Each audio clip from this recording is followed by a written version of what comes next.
Right, guys, we're going to do some clutch-to-clutch stuff here in the MPC for the TCM that Boost Tech and Belt BCS uses.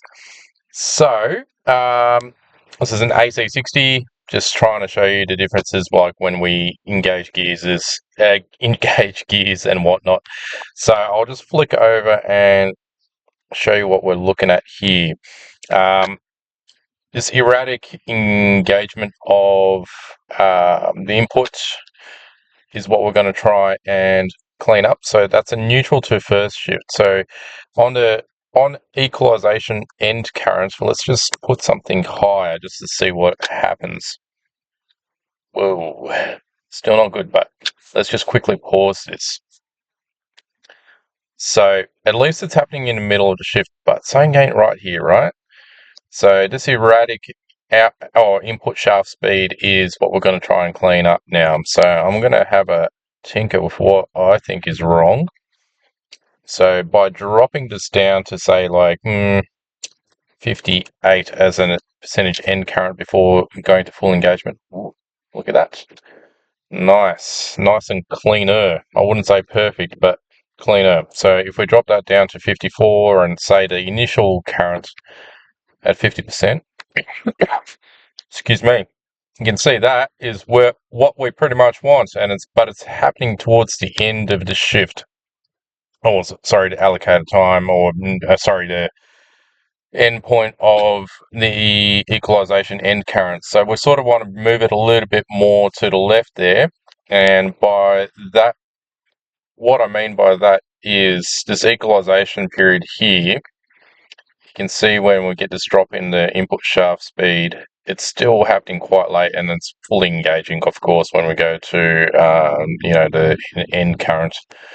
So let's have a look what we can do. If we can move it around and still keep it smooth, and this is without changing any of our line pressure settings.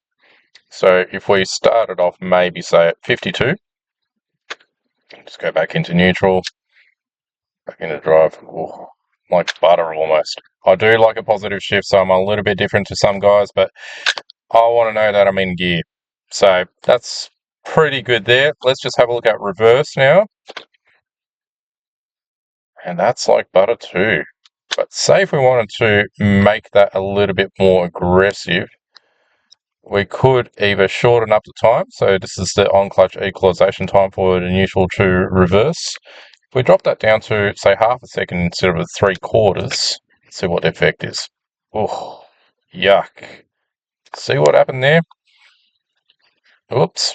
I'll do it again. Sorry. That is something that's a bit of an issue actually, is the clear is too close to the pause.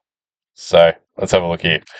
Alright, zooming in, pressing the up arrow and the right arrow on your keypad, you can see that the shift occurs quite late. It's actually after the equalization period pretty much. So we can do one or two things here, assuming we don't have any hardware limitations. So let's just zoom out again on the ticker chart. And why don't we start the current at a higher percentage? So say something like 60% instead of 50, what was it, 56? See what happens. Oh, look at that. Nice and clean. And let's see at what point is actually occurring. So I'm quite happy with where that is beginning and ending. It is in the equalization period, so that's pretty cool. Let's just increase the ramp, so the end point, and let's just have a look. And maybe we can decrease the time, or let's say down to like 400. So we can have a really fast neutral to reverse now. Zooming out, neutral to reverse. Let's see what happens. Oh, I felt that. I wonder if you guys did. That was way too rough. So let's just undo that. Control Z, or well, we can't Control Z on there, but Control Z as in put in the previous 500.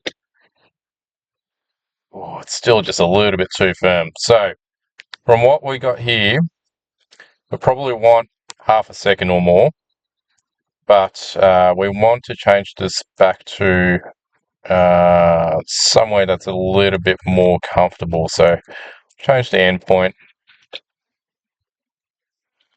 Too rough. If we wanted to do 65, it's happening too late. So undo both of those. Let's go back to say 74 and we'll go to 65 as a start. Oh, like butter. So that's what we want. And if we shorten that down to say 300 milliseconds, too rough.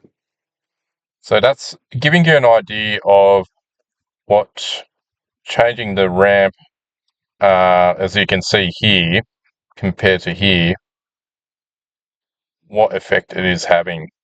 But also, large portion of the shift is actually occurring outside of the equalization. So you don't want that, and that is an issue. So a lot of the timing restrictions might be actually in the fill rate of this clutch or the solenoid in valve body.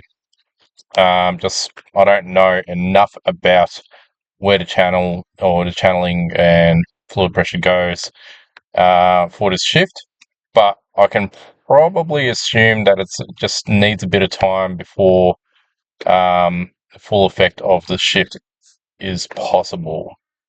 So let's just have a look at that again. Neutral to reverse, beautiful. Neutral to drive, about the same. So I'm quite happy with that. We'll go for a drive, and that's how I've changed how that feels.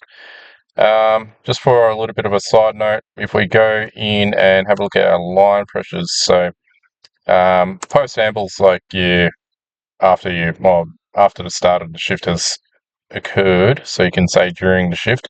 So neutral to reverse, this is an inverse map for the line pressure control on this vehicle. So a higher number means less line pressure. Let's try 90 for a neutral to reverse, and let's watch what happens here. So we'll go in. It's happening quite late. I'm not enjoying that much at all. So let's go and increase it from the 60 that we had to say 40. So more line pressure during the shift. Actually doesn't feel terrible. You can see there's a lot more positive engagement of the clutch, less of an erratic movement on the input shaft.